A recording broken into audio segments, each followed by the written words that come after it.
So, for those who do not know what Datura is, this is a description from the website aerovid.org. Datura is a woody stalked, leafy herb growing up to 2 meters. It produces spiny seed pods and large, white or purple, trumpet-shaped flowers that face upward.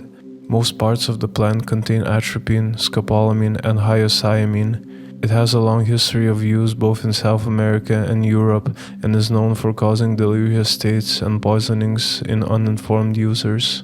And really quick before we get to the actual trip report, I just want to mention that I do not condone the usage of this or any other psychoactive substances, and the reading of this report is purely educational. This is a Datura and cannabis trip report from aerovid.org. It's called Clawed by a Giant Eagle by a user named Disco. 4 of us, me, my boyfriend Ricky, Bevan, and Jeff, were staying at a beach house in a relatively remote location on the west coast of New Zealand. We'd spent the entire day sleeping, chilling, running around, and carving the beautiful blue waves, so we decided, what better way to end the day than with a nice sesh on the porch. So out came 2 tinnies worth of weed, the bong, and the lighters. I'd had about 4 potent hits when I felt nicely mellowed out and decided to stop there. We'd eaten quite a bit that evening, lots of fresh fruit from a nearby orchard and barbecued fish, so our stomachs were by no means empty. Ricky brought 8 Datura seed pots with him, each containing between 80 and 100 seeds. Since there were 4 of us, 2 people have to babysit while the other 2 could pop some seeds. Although I'm nearly 6 foot, being a chick, there was no way I could restrain myself from any of the guys if the need came, so I was one of the seed poppers. Jeff had never done Datura before, so he was a natural choice too. Besides, Ricky and Bevan were more than happy to keep their lips around the bong and laugh their asses off at us. 7 p.m. I opened 2 seed pods, one for me, one for Jeff, and we swallowed down the seeds. Prior to this experience, I'd done Datura 3 times, but never had over 60-ish seeds in one sitting, so I decided I was ready to experiment with a little bit more and explore deeper. 8 p.m. We spent the next hour talking shit and eating marshmallows, with no clear effects sitting in yet, so I popped another 50 seeds. Big mistake. Apart from the effects of the weed, I felt completely normal. I could stand and walk fine and hold a slightly slurred but coherent conversation. 8:15 p.m. After another 15 minutes, I started feeling increasingly warm. Despite it being a chilly night, my body was radiating a huge amount of heat.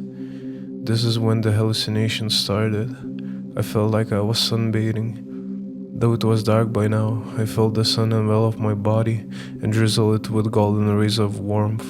It felt divine. Everything was warm, loving, and inviting. Apparently by now I was down to my bra and knickers. My heart rate increased dramatically. I knew it was kicking in. 9 p.m. I was smoking a spliff, which didn't exist, and I quote-unquote dropped it, which I've read is a very common in Datura use. So I crawled around looking for it, to no avail. I figured it must have somehow fallen through the floorboards of the porch, though that was technically impossible. I stepped off the porch and lay on the grass below, gazing at the stars. I felt like me and the stars were one. We were the same.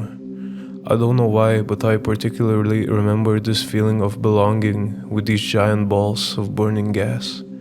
To me, they were tangible diamonds in the sky, and I was too. I could see for billions of miles into the sky. It was enormous, eternity of stars and patterned clusters. Although I was definitely hallucinating, everything felt intensely real. My mind felt normal. Although my speech was slightly slurred and my walk was lightly crooked, I felt something crawling under my ass as I lay on the grass, so I moved and saw a pool of earrings weaving in and out of the earth that was once under my bum. I hate bugs, so I frantically rolled down the slight decline of grass onto the sand.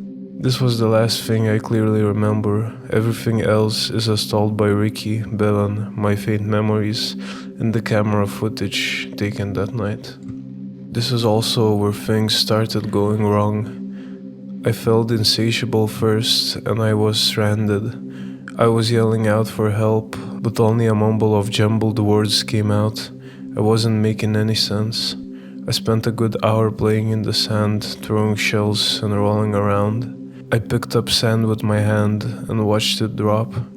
I was mesmerized by its sheer awesomeness.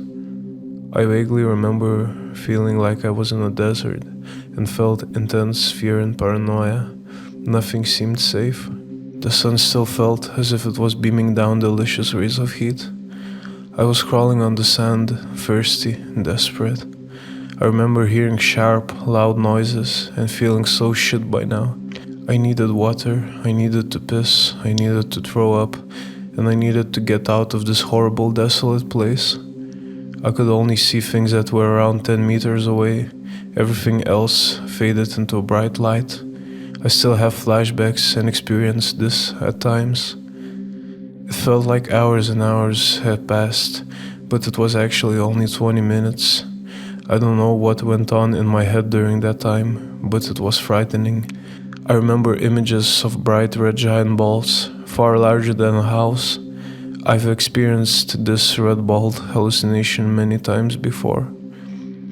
30 meters from me, the ocean roared. I heard the sound of water and wanted to run towards it, dive into the pool of infinity and swallow water forever. Without warning, I snapped into my feet and ran like a bullet, dodging obstacles which didn't exist as I ran towards the water. Ricky was only 10 or so meters away from me when I suddenly jolted. I heard heavy, loud footsteps behind me, going faster than me. To me, the water was safety. I was being chased, and the water was my only chance of survival.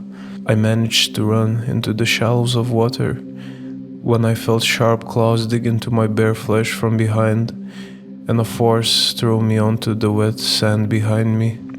I must have thought it was a giant eagle or a vulture, because I kept screaming at Ricky, calling him a stupid fucking bird, and trying to grab his quote-unquote beak and hold it shut. I was moving frantically, trying to escape his grasp, but I couldn't. He laid on top of me, holding me down for 30-odd minutes. My screaming had turned into tears, and my kicking and punching had turned into scratching and hair pulling. I had very little control over my body. Everything just happened without my mind's permission. I was on autopilot. I was so scared, so helpless, so alone, and so vacant. I had no idea where Jeff, Bevan, or Ricky were. They vanished long ago. I called for them several times throughout my experience, but they never appeared to come. My mind was gone. Everything seemed incredibly real, and I found it impossible to separate reality from fantasy, because as far as I knew, everything was real. Ricky carried and dragged me into the beach house and held me up in the shower. I was an absolute mess, physically and emotionally. I could no longer stand properly and would sway from side to side, begging it to stop. The water burned. It felt like it was sizzling as it ran down my back. But I gave into it and let it burn and melt me away.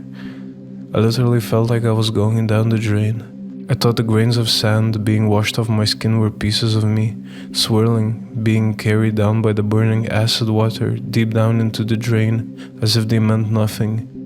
I vomited 4 times, with 30-minute intervals between each.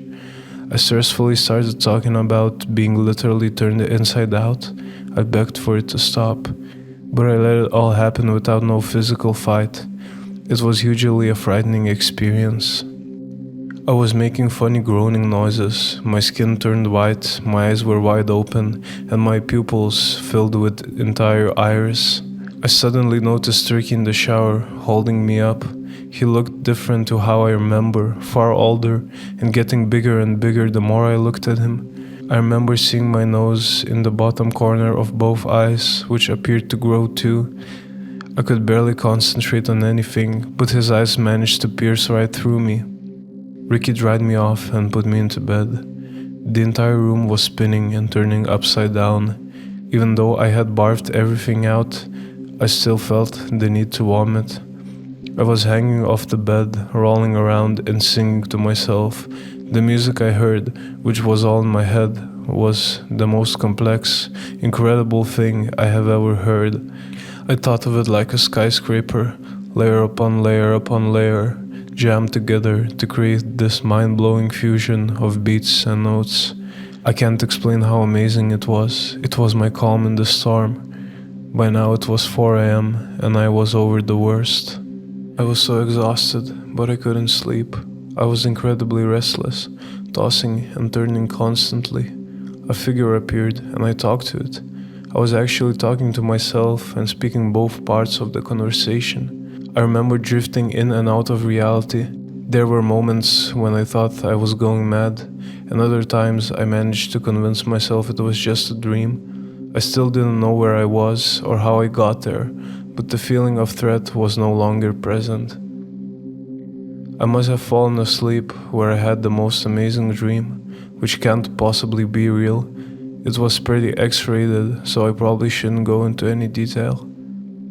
I remember reading a book in my mind. I knew all the words. I gradually woke up, but I was still reading this book in my head. I had massive cuts and bruises all over my body, which were actually just minor scrapes. So yes, I was still having hallucinations. I remember everything that happened from here on out. I somehow managed to believe my mouth was my forehead, so when I tried to drink a glass of water, it poured down my face. I would drift in and out of reality and imagination every so often, but by now, I knew things I saw weren't real. The rest of the story is fairly boring and uneventful, but the main effects of the Datura lasted around 24 hours.